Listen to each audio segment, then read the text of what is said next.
सोचो एक बड़ा गवर्नमेंट प्रोजेक्ट है, road, airport, metro, power plant या हाईवे। कॉन्ट्रैक्टर का कहना है गवर्नमेंट ने पेमेंट रोकी है, वहीं दूसरी तरफ गवर्नमेंट का कहना है कॉन्ट्रैक्टर ने टर्म्स तोड़ी है।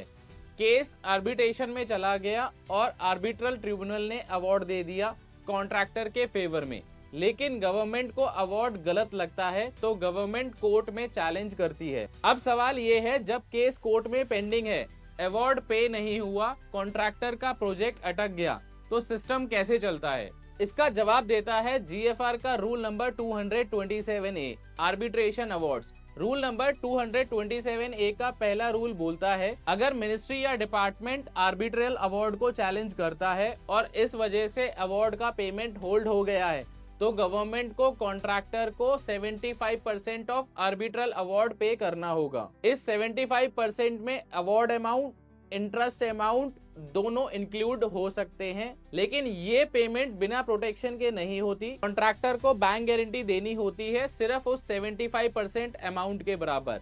ये बीजी सिर्फ प्रिंसिपल अमाउंट के लिए होती है, ना कि उस इंटरेस्ट के लिए जो बाद में कोर्ट के ऑर्डर से गवर्नमेंट को मिल सकता है।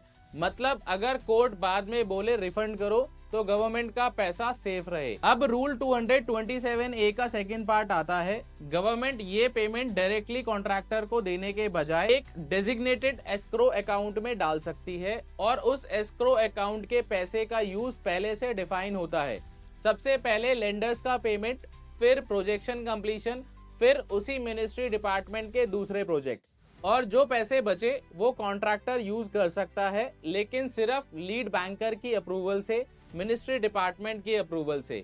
और अगर कॉन्ट्रैक्ट के हिसाब से एलिजिबल हो तो रिटेंशन मनी, विदहेल्ड पेमेंट भी रिलीज करी जा सकती हैं, लेकिन बैंक गारंटी के अगेंस्ट। रूल नंबर 227A का एक ही मिशन है, कॉन्ट्रैक्टर का काम रुकने ना पाए, लेंडर्स का पैसा सेफ रहे, प्रोजेक्ट कंप्लीट हो, गवर्नमेंट का पैसा प्रोटेक्टेड रहे।